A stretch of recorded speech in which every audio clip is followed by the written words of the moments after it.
ішегіміз біздің екінші миымыз деп айтсақ болады. Себебі біз ішекте көптеген нейрондар орналасады. Альцгеймер, қарттық аурулардың бәрі, аутоиммунды аурулар, тері ауруларының пайда болуы осы ішектің дұрыс жұмыс жасамауынан. Қайырлы күн достар, тәніне саулық іздеген жандар. Мен жалпы тәжірибелі дәрігер Фариза Жанғалиқызы. Бүгін сіздерге ішектің жұмысын қалай жақсартамыз және ішектің жұмысын тұрақты, жақсы жұмыс жасап тұру үшін не істейміз, қалай жасаймыз, сол туралы айтатын боламын. Видеоны міндетті түрде соңына дейін көріңіздер. Ал видеоны бастамас бұрын мен арнама тіркеліп, лайк қойып, комментарий жазып отырыңыздар. Кеттік. Ішектің жұмысын жақсартатын 8 ереже туралы айтатын боламыз. Біріншісіне келетін болсақ, біз қанша мөлшерде су қабылдаймыз және суды қандай күйде қабылдаймыз. Соған байланысты болып келеді. Біздің ағзамыздың 70% судан тұратынын сіздер жақсы білесіздер. Осы судың біздің бүкіл алмасуымыз жақсы жүру үшін, бүкіл осылай қимылдап, күліп жүріп үшін біздің бүкіл ағзада энергия алмасу жүреді. Ал оның бәрі 70% судан жүргендіктен бүкіл жасушаларға біздің су қажет. Сол себепті біз тұрақты түрде күніне 1,5 литр кемінде су қабылдау керекпіз. Ал келесі, суды қандай күйде қабылдаймыз? Суды біз ыстықтау, жылы су қабылдау керекпіз. Салқын су қабылдауға болмайды. Неге? Себебі біздің асқазан ішектеріміз жұмысы жақсы жүру үшін таңертең жылы ыстықтау су ішу керекпіз. Яғни ол асқазанымыздың дұрыс сөл бөлу үшін, өттің дұрыс бөлінуге дайындалу үшін, ұйқы безінің ферменттері бөліну үшін және ішектің дұрыс перистальтикасы жүру үшін, яғни бәрі қабылдаған тамағымызды қорыту үшін. Сол себепті біз күніне 1,5 литр су қабылдау керекпіз кемінде, және жылы ыстықтау су қабылдау керекпіз.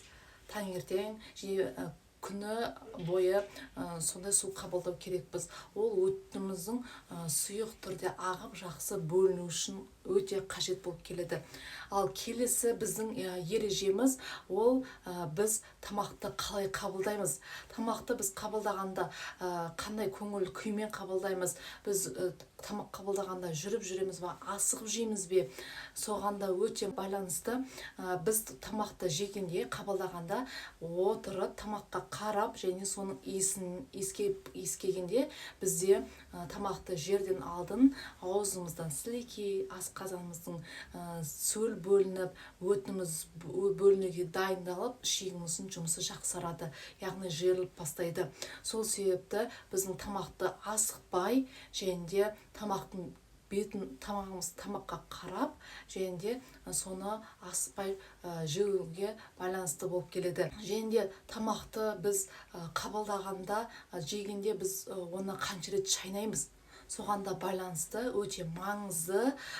Біз егерде тамақты 3-4 рет шайнап, 5-6 рет шайнап жұта салатын болсақ, ол асқазанға ауырлық болып келеді. Бізде қазақта жақсы сөз бар: апыл-ғұпыл ішкен ас асқазанға түскен тас дейді. Яғни ол асқазанға 4 рет шайнағанмен ол асқазанда қорытылмайды және ол ішекке барады да, түскенде сол жерде қалып кетеді және ол кейін ашиды, кейін сасиды.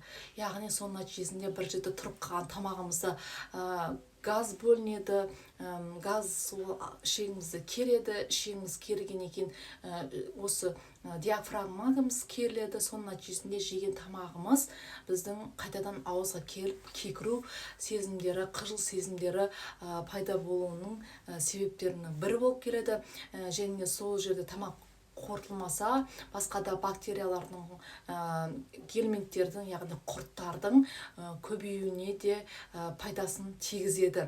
Сол себепті біз тамақты қабылдағанда 30-40 рет шайнау керекпіз. Ол тамақтың жақсы сіңуіне, жақсы ыдыратылуына бәріне өте керекті болып келеді. Және тамақты ауыз қуысында 30 рет шайнайтын болса, ол құрамында бар бактерия, микроб болса, ауыз қуысындағы лизоцим деп аталатын ферменттің нәтижесінде ол ыдыратылып, жойылып отырады.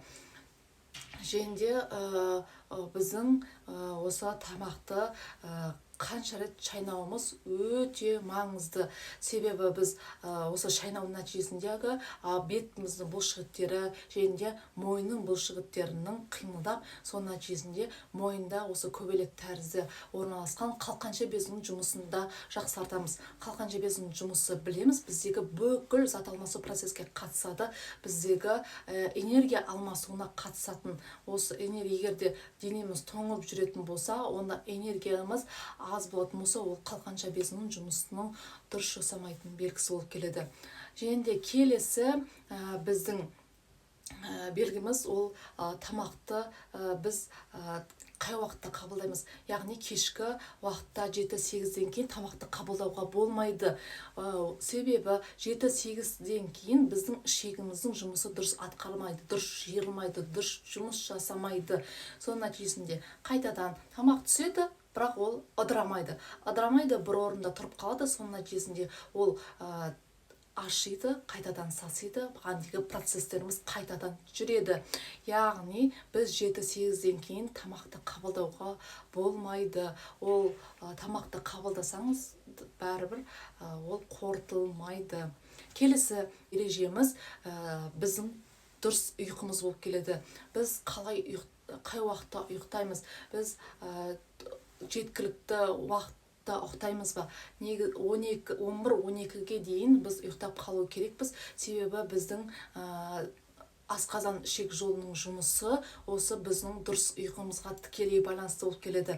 Біздің асқазан ішек жолы ұйықтаған кезде өзінің жұмысын қайтадан қалпына келтіреді. Яғни ішектер өзінің микрофлорасын қалпына келтіріп, тамақты жақсы қорытуына жағдай жасайды. Және бауыр сағат түнгі 2-де жақсы детоксикация процесі жүреді. Яғни өзі токсиндерден тазартып алады. Сол себепті бізге түнгі ұйқының өте маңызды болып келеді.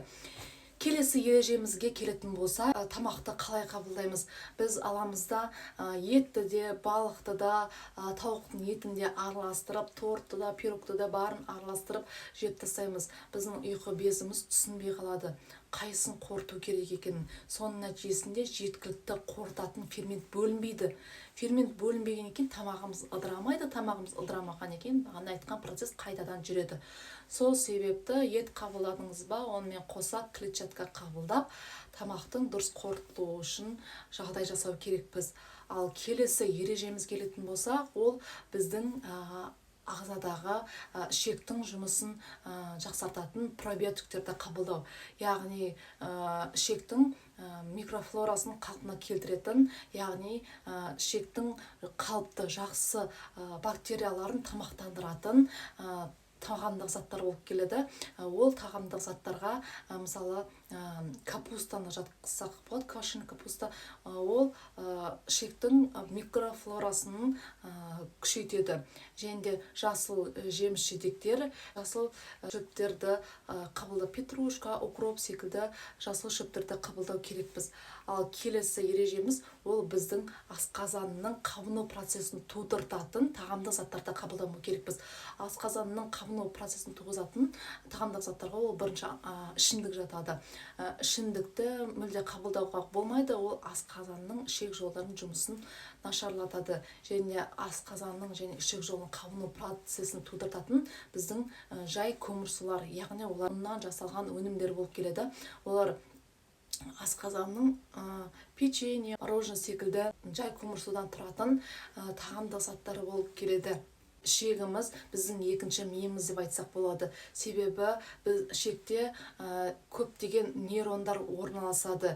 Және де көптеген старческие заболевания дейді, яғни қарттық аурулар осы ішектің дұрыс жұмыс жасамауынан болып келеді. Яғни Альцгеймер, қарттық аурулардың бәрі, аутоиммунды аурулар, тері ауруларының пайда болу осы ішектің дұрыс жұмыс жасамауынан. Келесі ережемізге келетін болса, жеңілдетілген күнді енгізсеңіз болады. Яғни аптасына бір күн етті тағамдарды қолданбайсыз, жеміс жидектермен немесе сумен ғана ағзаңызды тазартып отырасыз.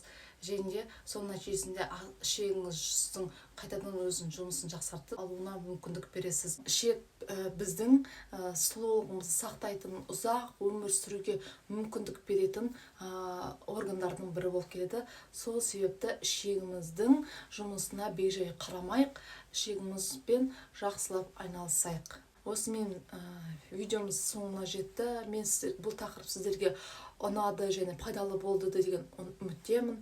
Және де егер де видео ұнаған болса, өзіңіздің достарыңызға, жақындарыңызға денсаулығын жақсарту үшін жіберсеңіз болады. Мен сіздермен қоштаспаймын. Келесі видеода кездескенше амандықта жүздесейік.